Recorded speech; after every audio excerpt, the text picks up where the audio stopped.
10 পরিচালক দিয়ে বিসিবির 21 কমিটি পরিচালনা কঠিন, চ্যালেঞ্জ বেশি থাকলেও বোর্ডের কার্যক্রম সুষ্ঠুভাবে চালাতে সর্বোচ্চটা দেওয়ার প্রতিশ্রুতি পরিচালকদের। এদিকে আইসিসির নিয়ম অনুযায়ী হবে বিপিএলে ফিক্সিংয়ের তদন্ত করবে বিসিবি দুর্নীতি দমন বিভাগ, জানিয়েছেন পরিচালক ইফতেখার রহমান মিঠু। সভাপতি ফারুক আহমেদ সহ বিসিবির পরিচালক সংখ্যা মাত্র 10।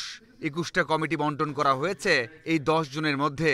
দেশের সবচেয়ে বড় ফেডারেশনের একটা করে বিভাগের দায়িত্ব পালন করা যেখানে কঠিন, সেখানে একাধিক বিভাগের দায়িত্ব নিতে হচ্ছে, যাতে শঙ্কা থাকছে নানা ভুল ভ্রান্তির।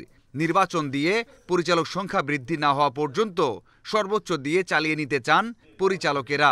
25 জন মিলে যে কাজটা করা যায় সেটা 9 জন 10 জন মিলে করাটা, সো আমার মনে হয় সবাইরই একটু ক্ষমাসুলভ দৃষ্টিতে দেখলে আমাদের এখন যেটা হচ্ছে until the full board forms আমাদের ততদিন এটা চালিয়ে নিতে হবে। সো আমরা এছাড়া অপশন নেই। বিপিএলে 2-1টা ঘটনা ছাড়া দারুণ করেছেন দেশি আম্পায়াররা। আইসিসি দায়িত্ব পালনেও প্রশংসা কুড়াচ্ছে বাংলাদেশি আম্পায়ার। তাতে আবারও বেতন বাড়ানো হয়েছে। এমন সিদ্ধান্তে সভাপতির ভূমিকাতে খুশি মিঠু। শুধু যে আমরা নতুন আম্পায়ার আপনার চাকরি দিয়েছি সেটা না, কিন্তু আমরা পুরনোদের স্যালারি ইনক্রিজ করা হয়েছে, match fees has been increased. I am really grateful যে আমাদের প্রেসিডেন্ট ফারুক সাহেব কিন্তু এটাকে খুব ইম্পর্টেন্স দিয়েছে।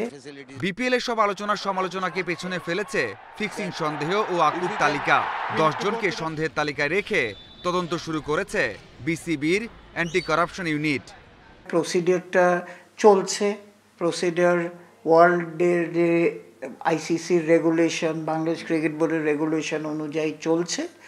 এটা যখন শেষ হবে তখন অটোমেটিকলি আপনার কেউ কিছু করলে এটা কিন্তু ক্রিকেট বোর্ড আপনার স্ট্রংলি এটা হ্যান্ডেল করবে।